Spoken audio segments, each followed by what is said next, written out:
Result যখন হবে তখন আমরা বুঝতে পারবো যে বাংলাদেশ জাতীয়তাবাদী দলের বিজয় কতটা সুনিশ্চিত। এনারা তো সংখ্যা জাতীয় নির্বাচনেও দেখেছেন। জাতীয় নির্বাচনে ওনারা সবসময় বলতেন যে ওনারা কোথাও দাঁড়াতে পারছে না, তারপরে নির্বাচন সুষ্ঠু হচ্ছে না, এই কথা অনেক আগে বলেছে। আবার বলছে নির্বাচন সুষ্ঠু হলে তারা ক্ষমতায় চলে আসবে। আপনারা তো দেখতে পাচ্ছেন যে নির্বাচন কতটা সুষ্ঠু হয়েছে। পৃথিবীর ইতিহাসে বাংলাদেশের কথা বাদ দিলাম, গত জাতীয় নির্বাচন যত সুষ্ঠু এবং সুন্দর হয়েছে সেই রকম নির্বাচন পৃথিবীর অন্য কোথাও হয় না। সেই নির্বাচনে বাংলাদেশ জাতীয়তাবাদী দল জয়লাভ করেছে এবং সেই জন্যই বাংলাদেশ জাতীয়তাবাদী দল মনে করে যে একটা দেশে সুষ্ঠু নির্বাচন হচ্ছে মানুষের ভোটের অধিকার। এই অধিকার যেন কেউ হরণ না করতে পারে, সেই জন্য বাংলাদেশ জাতীয়তাবাদী দল সবসময় প্রচেষ্ট। নির্বাচনে সবুজ panel senior advocate Abdul Baten এবং সিনিয়র অ্যাডভোকেট রেজাউল করিম খন্দকার, এই দুইজনের নেতৃত্বে যে প্যানেল, আমরা সেই প্যানেলের অফিস থেকে আপনাদেরকে মোবারকবাদ জানাচ্ছি। আমরা আইনজীবী বন্ধুদেরকে স্বাগতম শুভেচ্ছা জানাচ্ছি যে আসুন আপনারা বাংলাদেশের ঐতিহ্যবাহী সর্ববৃহৎ এই বাংলাদেশ সুপ্রিম কোর্ট বারের এই নির্বাচনে আপনারা সে ভোটাধিকার প্রয়োগ করুন। ইতিমধ্যে 1 ঘন্টা পেরিয়ে গিয়েছে, আমাদের আইনজীবীরা আসছেন।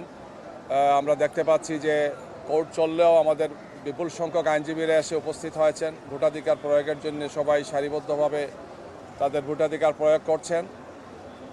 আমরা আশা করব যে কর্তৃপক্ষ নির্বাচন পরিচালনায় যারা আছেন তারা একটি সুন্দর, সুষ্ঠু এবং গ্রহণযোগ্য নির্বাচন উপহার দেওয়ার জন্যে তারা তাদের উপর অর্পিত দায়িত্ব যথাযথভাবে পালন করবেন। যদিও আমাদের একটি বিষয়ে একটি আশঙ্কা তৈরি হয়েছে যে নির্বাচন পরিচালনার ক্ষেত্রে যে 7 সদস্যের কমিটি করা হয়েছে সেখানে এক দলের পক্ষ থেকেই 6 জনকে প্রতিনিধি দেওয়া হয়েছে। এটি নির্বাচনকে সুষ্ঠু গ্রহণযোগ্য করার জন্যে আমাদের কাছে মনে হচ্ছে যে এটি একটি প্রশ্নবোধক বিষয়। আমরা এর আগেও দেখেছি ঢাকা বারের নির্বাচনে এই ধরনের পক্ষপাতদুষ্ট কিছু ভূমিকা পালন করেছেন। যেখানে মাহবুদ্দিন খোকন এবং মোহাম্মদ আলীর সমন্বয়ে 14 জনের প্যানেল দেওয়া হয়েছে এবং এখানে জামাত ইসলাম এবং এনসিপি সহ তাদেরও প্যানেল দেওয়া হয়েছে। সবুজ প্যানেল, সব লাল সবুজ প্যানেলও রয়েছে। সব নিয়ে এখানে প্রায় 40 জন থেকে 50 জনের উপরে প্রার্থী রয়েছে আর প্রায় 11,000 ভোটার আমাদের এখানে রয়েছে। সবাই ভোট দিবেন, সারা বাংলাদেশে ভোট। আপনি জানেন যে সুপ্রিম কোর্ট ইলেকশন শুধু সুপ্রিম কোর্ট বারের এখানে যারা নিয়মিত প্র্যাকটিস করে 3 থেকে 4,000, এছাড়া বাকি যে 11,000 প্রায় 15,000 আমাদের এখানে মেম্বার আছেন, কিন্তু ভোটার আছেন 11,000। সারা বাংলাদেশ থেকে ভোটাররা স্বতঃস্ফূর্তভাবে আজকে এবং আগামীকালকে ভোট দিতে আসবেন এবং যোগ্য নেতৃত্ব এখানে তৈরি হবে, যেই নেতৃত্বের মাধ্যমে এদেশের সুষ্ঠু এবং দেশ পরিচালনার ক্ষেত্রে জনাব তারেক রহমানের নেতৃত্বে যে বাংলাদেশ সুষ্ঠুভাবে পরিচালনা হচ্ছে, সরকারকে সহযোগিতা করার জন্য এখানে একটি প্যানেল দেওয়া হয়েছে, জাতীয়তাবাদী আইনজীবী প্যানেল। এই প্যানেলে আইনজীবীরা ভোট দেবেন। আমরা আশা করছি আমাদের প্যানেল 14টা ইনশাআল্লাহ আমাদের বিজয় লাভ করবে এবং সুষ্ঠুভাবে এই ভোট অনুষ্ঠিত হবে ইনশাআল্লাহ। আপনারা দেখতেছেন সকাল থেকেই ভোটাররা দাঁড়িয়ে আছে লাইনে, স্বতঃস্ফূর্তভাবে সকল শ্রেণীর ভোটার যারা এখানে প্র্যাকটিসিং, নন প্র্যাকটিসিং যারাই আছে, যারা এখানে ভোটার তারা স্বতঃস্ফূর্তভাবে এসেছে ভোট দেওয়ার জন্য এবং উৎসবমুখর পরিবেশে নির্বাচন হচ্ছে। আজকে এবং কালকে 2 দিন নির্বাচন চলবে আর দুপুরে 1 ঘন্টা করে বিরতি আছে।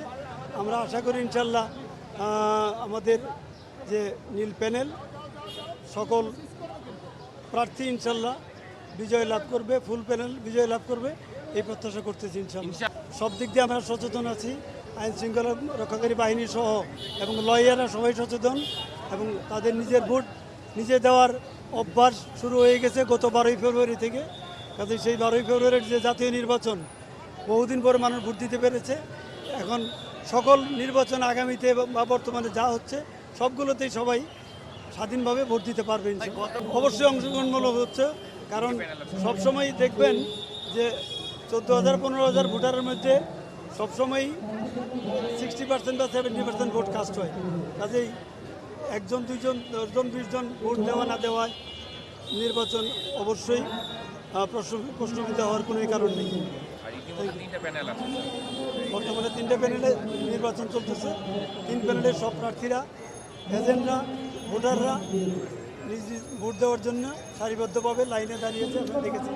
আমরা সবুজ প্যানেলের প্রতিনিধিত্ব করছেন আমাদের প্রেসিডেন্ট ক্যান্ডিডেট জনাব আব্দুল বাতেন এবং সেক্রেটারি ক্যান্ডিডেট জনাব রেজাউল করিম। তো আপনারা জানেন সুপ্রিম কোর্ট বার অ্যাসোসিয়েশন নির্বাচনে সবসময় একটু উৎসবমুখর পরিবেশে হয়। আমরা আশা করছি এবারও উৎসবমুখর পরিবেশে হচ্ছে। নির্বাচনকে সুষ্ঠু করার জন্য আমাদের পক্ষ থেকে সর্বাত্মক সহযোগিতার কথা আমরা নির্বাচন কমিশনকে বলেছি এবং সেভাবে নির্বাচন কমিশন পদক্ষেপ নিয়েছে। আপনারা দেখতে পাচ্ছেন, আমরা আশা করছি ভোট মাত্র শুরু হচ্ছে, এখনও বিজ্ঞ আইনজীবীরা বিভিন্ন কোর্টে আছেন। আমরা যদি শেষ পর্যন্ত অপেক্ষা করতে হবে আপনাদেরকে, সর্বশেষ কীভাবে নির্বাচনটা হয় সেটা আপনাদের আরও অবজার্ভ করতে হবে। আমরা আশা করছি নির্বাচনকে অর্থবহ করার জন্য কোনো ধরনের কারচুপি, কোনো ধরনের শক্তি প্রদর্শন করা, কোনো ধরনের খেলাটেলি, মব, এটা আমরা সুপ্রিম কোর্টে সহ্য করব না।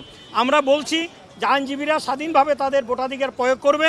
যদি এটার সামান্যতম ব্যত্যয় ঘটে, আমরা নির্বাচনকে যে কোনো সময় প্রত্যাখ্যান করতে পারি। এটা আমরা নির্বাচন কমিশনকে পরিষ্কার জানিয়ে দিয়েছি যে এই বিষয় নিয়ে আমাদের পরিষ্কার কথা হলো নির্বাচন সুষ্ঠু হবে এবং যথাযথ ভোটাররাই তাদের ভোট দেবে। এই বিষয়ে ইনশিওর করার দায়িত্ব হলো নির্বাচন কমিশনের। আমরা আমাদের পক্ষ থেকে সর্বাত্মক সহযোগিতার প্রতিশ্রুতি দিচ্ছি। যদি সুষ্ঠু নির্বাচন হয়, আমরা আশা করছি আব্দুল বাতেন এবং রেজাউল করিমের এই প্যানেল বিপুল ভোটে বিজয় লাভ করবে ইনশাআল্লাহ। দেখেন, স্বৈরাচার মুক্ত বাংলাদেশে নির্বাচন হচ্ছে।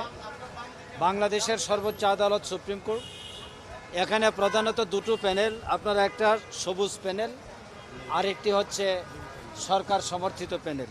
সঙ্গত কারণেই দুটো প্যানেলের পক্ষ থেকে নির্বাচন কমিশনে যারা থাকবেন তারা যেন ভারসাম্যপূর্ণ অবস্থানে থাকেন, এটা জাতির প্রত্যাশা। কিন্তু প্রথমে দেখলাম যে 7 জনের মধ্যে মাত্র 1 জনকে সবুজ প্যানেল সমর্থিত গ্রুপ থেকে অন্তর্ভুক্ত করা হয়েছে।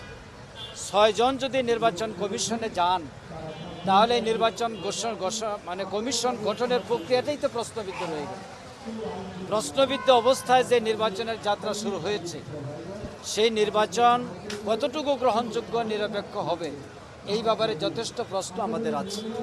গণতান্ত্রিক প্রক্রিয়ায় আমরা নির্বাচনে অংশগ্রহণ করেছি, আমাদের ভোটাররা ভোট দিচ্ছেন, ভোট দিবেন।